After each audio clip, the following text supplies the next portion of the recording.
بسم اللہ الرحمن الرحیم۔ السلام علیکم۔ جعفر کے قتل کا سبب۔ مورخین نے جعفر کے قتل کی وجہ کے متعلق مختلف حکایتیں بیان کی ہے، جن میں درج ذیل میں سے ایک یہاں بیان کریں گے۔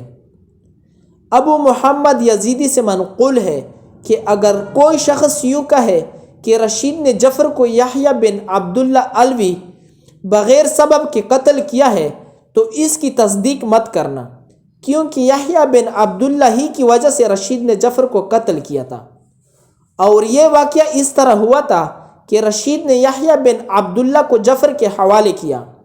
جعفر نے اس کو قید کر دیا۔ بعد ازاں ایک رات جعفر نے یحییٰ کو بلا کر اس سے پوچھ تاچھ کی۔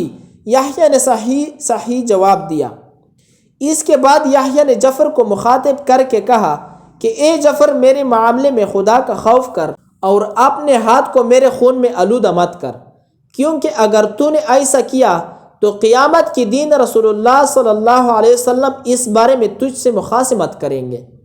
خدا کی قسم، نہ میں نے کوئی شر کیا ہے اور نہ کسی شر کو پناہ دی ہے۔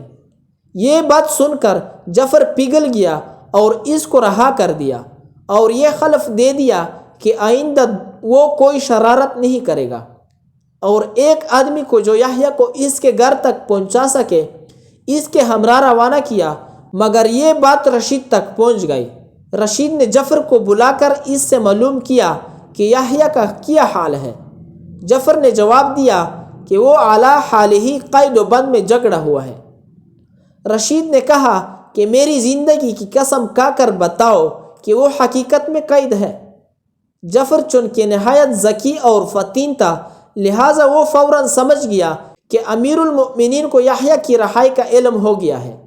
چنانچہ اس نے کہا کہ اے امیر المؤمنین، آپ کی حیات کی قسم، اس کو میں نے رہا کر دیا ہے، کیونکہ مجھے معلوم ہو گیا تھا کہ اس کا کوئی قصور نہیں ہے۔